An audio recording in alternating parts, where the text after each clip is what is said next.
नमस्कार दोस्तों, स्वागत है आपका चंदन मैथ क्राफ्ट पर। कल की वीडियो में मैंने नंबर के बारे में जाना था। Whole number, natural number, irrational, rational, perfect number. Okay, बहुत सारे नंबर पढ़े थे। फिबोनाची नंबर, देवनागरी अंक क्या है, अंतर्राष्ट्रीय अंक क्या है। तो मैं जानने के लिए सबसे पहले वीडियो में मैंने डाला था कि 1 से 30 तक के टेबल और 1 से 40 तक का स्क्वायर और 1 से 15 तक का घन। अगर ये आप याद कर लेते हैं तो आपके लिए बहुत बहुत लाभदायक होगा। ठीक है, एक बार इसको देख लीजिए और वीडियो पॉज कर करके इसको स्क्रीनशॉट कर ले लेंगे। ठीक है, अब मैं समझाना चाहूंगा 1 से 40 तक का वर्ग। वर्ग है क्या? यदि किसी संख्या को उसी संख्या में गुना किया जाए, उसी संख्या से गुना किया जाए तो प्राप्त संख्या उस संख्या का वर्ग कहलाता है। ठीक है, घन है ना। यदि किसी संख्या को उसी संख्या से 3 टाइम्स गुना किया जाए, यानी 3 बार गुना किया जाए तो उसे घन कहते हैं। चलिए, वर्ग में क्या है देखिए, ये जो था 2 इंटू 2 इक्वल टू 4, यानी दो संख्या है, 2 को 2 से ही गुना किया जाए तो प्राप्त संख्या ये स्क्वायर कहलाता है। क्या कहलाता है? वर्ग। 3 इंटू 3 है ना इक्वल टू 9, ये आपका वर्ग कहलाता है। तो इधर वाले जितना भी है ना वर्ग है। ठीक है, इसको आपको 1 से 40 तक लिखवाया गया है, इसको याद करना है। घन क्या है? यदि कोई संख्या को 3 टाइम्स गुना किया जाए ना, उसी को 3 टाइम्स, यानी समझाने की तरीका है, यदि किसी संख्या को उसी संख्या से 3 टाइम्स गुना किया जाए, यानी 3 है तो 3 इंटू 3, ठीक है, यानी कि 27। ये आपका जो है ना, ये क्यूब नंबर है। ठीक है ना, घन संख्या है क्या, यही आपका घन कहलाता है। ठीक है, एक बार इसको अच्छी तरह से देख लीजिए। और अभी मैं जानने वाला हूं इसका प्रोसेस। इतना लिखने से काम नहीं चलेगा, है ना। इसका जो बेसिक है, 2 अंक का स्क्वायर, 3 अंक का स्क्वायर किस तरह से निकालते हैं। ठीक है, अब मैं इसको 1 से 40 तक के जब मैंने वर्ग लिखवाया, आप उसको पढ़ लीजिएगा, लेकिन लिखाने से काम नहीं चलेगा, आपको पढ़ना पड़ेगा। तो वर्ग जो स्क्वायर है ना, जो स्क्वायर है, इसको निकालने के तरीके जानेंगे। ठीक है, इसको निकालने का तरीके जानेंगे। क्या क्या है, कुछ तरीके कॉमन है, कुछ स्पेशल केसेस हैं, उसके बारे में देखेंगे। चलिए आइए देखते हैं क्या है। सबसे पहले 2 अंक का जो स्क्वायर है ना, इसके बारे में जानेंगे। उसके बाद जानेंगे 3 अंक का। ठीक है ना, एक्स बाई जेड। ठीक है, उसके बाद जानेंगे, इसमें 2 प्रोसेस होता है। ठीक है ना, 2 तरीके से हम लोग जानते हैं। एक्स बाई जेड, देखिए कोई संख्या है। ठीक है, अब 2 अंक का पहला प्रोसेस क्या है ना, इसको क्या करेंगे पता है? बाई स्क्वायर, पहला स्टेप। ठीक है, यहां मैं लिख देता हूं स्क्वायर। स्क्वायर का मैं बेसिक बता रहा हूं। ठीक है ना, इसका भी स्पेशल क्लास नहीं चल रहा है कि क्वेश्चन में लिखाऊं। ठीक है, सेकेंड स्टेप में क्या करना है, ये तीनों को गुना करना है, यानी x इंटू बाई इंटू 2, यानी कि 2x बाई हम डायरेक्ट लिख सकते हैं। और तीसरा स्टेप में क्या करना है, x का वर्ग करना है। ठीक है, यानी कि ध्यान दीजिएगा, जब यहाँ बाई मैंने लिया, 1 अंक लिया, तो एक ही अंक लिखेंगे। अगर स्क्वायर करने पर डबल अंक आएगा ना, तो जो कैरी बचेगा उसको आगे जोड़ना है। ठीक है ना, उसको आगे जोड़ देना, हमेशा याद रखना है। ठीक है, चलिए अब 1 अंक कैसे जोड़ना, जैसे कि मैं 32 का स्क्वायर ले लेता हूँ। ठीक है, चलिए 32 का स्क्वायर, पहला स्टेप क्या करा ना, 2 का square. Second step 3 into 2 into 2। ठीक है ना, ये तीनों का हम गुना कर दिए, ये। ठीक है, और थर्ड स्टेप में क्या करना है, 3 का स्क्वायर कर देंगे। ठीक है ना, अब देखिए 2 का स्क्वायर 4, यहाँ तो कैरी बचा नहीं, सिंगल डिजिट है, 1 डिजिट है, तो यहाँ लिख दिया। अगर कैरी बचता ना, यहाँ पे अगर डबल डिजिट आता, मान के चलिए कि 44 आता। ठीक है ना, तो यहाँ पे 4 और कैरी यहाँ 4 लिख देते हैं, दोनों यहाँ मैंने लिखता। ठीक है, चलिए अब 3 दूनी 6, 6 दूना 12 है ना, 3 मल्टीप्लाई 2 करेंगे तो 3 इंटू 2 6, 6 इंटू 2 यानी 12। अब 12 आ गया, 12 आ गया, तो यहाँ पे 2 है, कैरी कितना बचा, 1 यानी 1 है ना, कैरी कितना बच गया, 1। ठीक है ना, अब 3 का स्क्वायर करेंगे ना तो 9, और कैरी एक पहले से है तो 9 1 10। अब देखिए 32 का वर्ग कितना आ गया पता है, 1024। आपको इस तरह से निकालना, हमेशा ध्यान रखना है कि एक ही डिजिट का कोशिश करेंगे लिखने के लिए। ठीक है ना, अगर डबल डिजिट उतार दिए, लिख दिए, तो आपका गलती हो जाएगा। चलिए एक और मैं आता हूँ 82 पे। ठीक है ना, किस पे, 82 पे। 82 का पहला स्टेप क्या करेंगे पता है, 2 का स्क्वायर है ना, तो 2 का स्क्वायर करेंगे। उसके बाद 8 इंटू, ये जो लिखेंगे 2 इंटू 2। तीसरा स्टेप जो है 8 का स्क्वायर है। देखिए तो 2 का स्क्वायर 4, यहाँ कैरी बचा नहीं, 8 दूनी 16, 16 दूनी 32, 32 का 2 कैरी 3। ठीक है, 8 8 64, 64 3 कितना हो गया, 6724 आएगा। ठीक है ना, देखिए डिजिट कैरी ऐड करने में गलत हो सकता है तो आपका आंसर गलत आ सकता है, लेकिन ये मेथड आपका कभी गलत होने नहीं देगा, ठीक है ना। 2 दूनी 4, 8 दूनी 16, 16 दूनी 32 का 2, कैरी 3 और 8 8 64 और 3 67, यही आपका क्या हो गया आंसर। ये 2 अंक का था, ठीक है ना। अब 2 अंक का कुछ भी निकालिएगा। अब देखिए 2 अंक का भी स्पेशल नियम है, वो मैं आपको आगे बताऊंगा, ठीक है। अब तीसरा नाम है 3 अंक का जब स्क्वायर निकालिएगा तो हमेशा ध्यान रखना है, आपको क्या ध्यान रखना है कि आप 1 अंक ले रहे हैं कि 2 अंक ले रहे हैं। यानी राइट साइड से इकाई दाई सैकड़ा जो पढ़ते हैं, हम जब भी संख्या पढ़ते हैं तो इकाई दाई से पढ़ते हैं, ठीक है ना।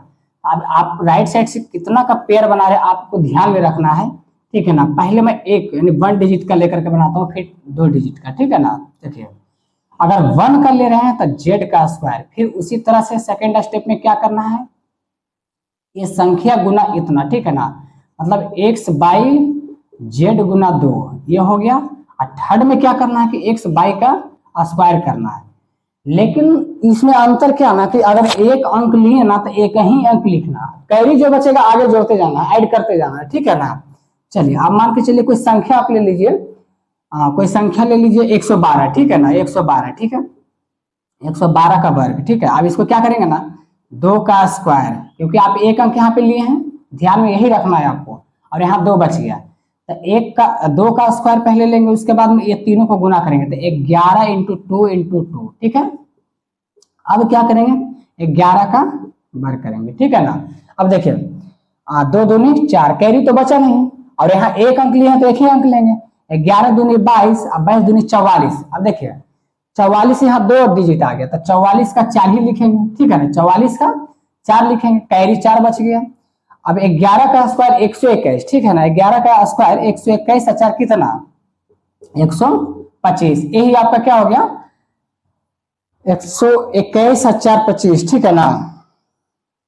यही आपका क्या हो गया, ये इसका स्क्वायर हो गया। चलिए अब इसमें क्या करना है, अगर यहाँ तो 1 अंक लिए था, अब यहाँ हम 2 डिजिट लेना चाह रहे हैं, ठीक है ना। यहाँ 2 था, यहाँ बच गया सिंगल, यही ध्यान देना है आपको। अब 112 पर ही हम ट्राई करते हैं, ठीक है ना। चलिए पहले इसको बात बाई जेड का स्क्वायर, सेकेंड स्टेप में x इंटू है ना बाई जेड इंटू 2, थर्ड में क्या करना है x का स्क्वायर करना है। हाँ मैं क्या बता रहा हूं ध्यान दीजिएगा, ये 1 डिजिट लिए तो 1 ही डिजिट यहाँ पे देना है, और जो कैरी बचेगा आगे जोड़ते जाना है, ठीक है ना। अब यहाँ 2 डिजिट लिए ना तो 2 ही डिजिट आपको लिखना है। जैसे देखिए 112 है, ठीक है ना, 112 का स्क्वायर करेंगे। अब यहाँ 2 डिजिट लिए, अब 112 लिए तो यहाँ एक सिंगल इधर बच गया, 2 डिजिट इधर, तो 12 का स्क्वायर 144, अब 2 डिजिट लेना है, यानी 144 आया तो 2 डिजिट लेंगे ना, तो कैरी कितना बचा 1 बचा। 12 इंटू 1 यानी है ना, 12 गुने 1 गुना 2, तो 12 दूनी 24 और 24 से 25, यानी समझिएगा। मैं इसको विस्तार से लिख देता हूं, मैं क्या कर रहा हूं 12 का स्क्वायर, फिर यहाँ लिखेंगे 1 इंटू 12 इंटू 2, थर्ड में क्या करेंगे 1 का स्क्वायर, ठीक है ना, बराबर है 44 से, ठीक है ना। यानी कि कैरी कितना बच गया 1। अब 12 दूनी 24, अब पहले से 1 है यानी 25, अब 2 डिजिट लिख देंगे। 25 क्यों लिख रहे हैं आपको पता चल रहा होगा कि मैंने यहाँ 2 डिजिट लिया, तो 2 डिजिट लिखना आपको अनिवार्य है, कैरी बचे या ना बचे उससे मतलब नहीं है। अब 1 का स्क्वायर करेंगे तो 1। अब देखिए दोनों आंसर में कोई इफेक्ट पड़ा क्या है ना, इस तरह से आपको समझना है। अभी मैंने क्या बताया 2 अंक का और 3 अंक का, आप इसको स्टेप बाय स्टेप देखिएगा तो आपको समझ में आ जाएगा। अब स्पेशल केसेस क्या है, देखिए स्पेशल केसेस क्या है कि 10 के आसपास है ना, 100 के आसपास, 1000 के आसपास, इस तरह से, फिर 200 के आसपास, 300 के आसपास है ना, हाफ ऑफ 100, ये स्पेशल केसेस में आ जाते हैं। जैसे कि 10 का, अब 10 के आसपास में अगर हम वर्ग निकालेंगे ना, चलिए यहाँ पे मैं देखिए अब 12 का निकालना है, कितना का 12 का, देखिएगा 10 से कितना ज्यादा है, 10 से कितना ज्यादा है 2 ज्यादा है ना, तो 2 का स्क्वायर कितना 4, 2 का स्क्वायर 4, 10 से 2 ज्यादा है तो जितना ज्यादा रहेगा ना तो उसी संख्या में उतना जोड़ देंगे, तो 12 और 2 कितना हो गया 14। आप बताइए, आप याद किए होंगे कि 12 का स्क्वायर कितना होता है 144, ठीक है। इसी तरह से एक एग्जांपल और लेते हैं, ठीक है। देखिए ये तो 200 के आसपास मैंने लिखा है ना, सॉरी क्या मैं बोल रहा हूँ, 10 के आसपास, ठीक है ना, आस पास या 10 के लगभग, कुछ भी आप बोल सकते हैं, ठीक है।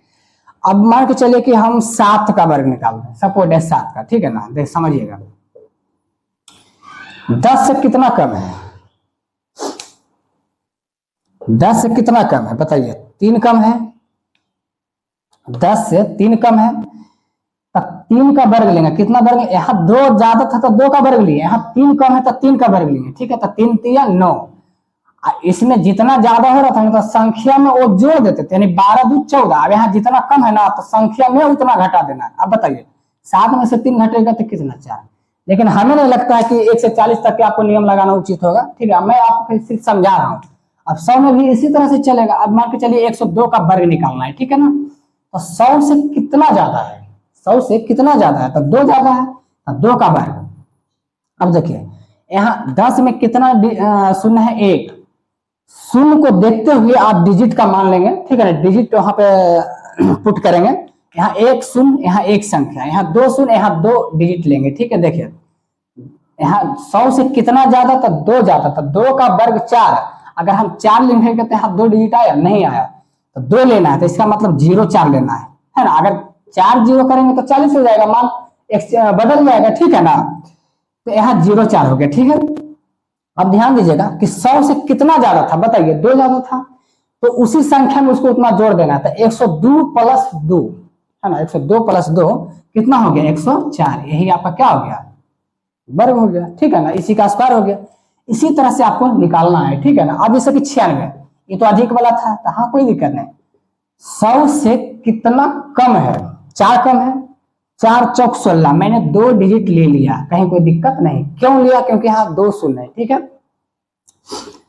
100 से 4 कम है ना, 4 उसी संख्या में घटा देना है जिस संख्या 100 से कम है।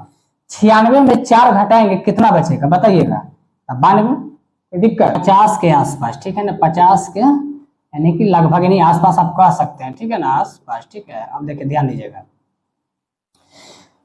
यानी 50 के आसपास में ना 100 ऑफ हाफ लगता है, ठीक है, तो 100 में कितना शून्य है, 2 शून्य है, यानी 2 डिजिट लेना है। चलिए 53 का अगर हम वर्ग लेंगे, 53 का अगर हम वर्ग लेंगे तो 3 3 9, 50 से कितना ज्यादा है, 50 से कितना ज्यादा, यानी 3, तो 3 3 9, लेकिन 2 अंक लेना है, क्यों, क्योंकि इसका आधा है, 100 का आधा है ना, हाफ का नियम लगेगा, यहाँ 2 अंक है, तो 3 3 9, ठीक है। अब बताइएगा 50 से कितना ज्यादा है, 3, तो इसका आधा कितना होता है, 25, तब 25 में 3 जोड़ेंगे, क्योंकि हाफ का नियम 100 का चल रहा है, ठीक है ना, तो कितना हो जाएगा, यानी कि 25 और 3 28, ठीक है ना, इस तरह से आपको बनाना है। अब इसे 56 कर लीजिएगा, है ना, तो 6 ज्यादा है, 6 6 36, 2 अंक ले लिए। अब 25 में 6 जोड़ देंगे, है ना, 25 में 6 जोड़ देंगे तो कितना हो जाएगा, 25 6 31। अब कम में चलना है, चलिए 50 से कम में चलना है। अब मान के चलिए कि हमको निकालना है 42 का, ठीक है ना, 42 का वर्ग निकालना है, तो ध्यान दीजिएगा 42 किसके आसपास है, तो 50, 50 अपने आप में हाफ का नियम लेकर के चलता है, ध्यान दीजिएगा हाफ का नियम, ठीक है ना। अब 50 से कम है 8, तो 8 8 64। अब 50 से कम है तो 50 का आधा 25, अब 25 में 8 घटा देंगे, ठीक है ना, 25 में 8 घटाएंगे तो कितना आ जाएगा बताइए, तो 17, यही आपका वर्ग है। मैं एक एक दो क्वेश्चन का सैंपल बता रहा हूं, आप एक क्वेश्चन देख करके आप बहुत सारे क्वेश्चन आप घर पे ट्राई कर सकते हैं। अगर वीडियो अच्छा लगे तो लाइक ठोक के जाना, सब्सक्राइब करके जाना।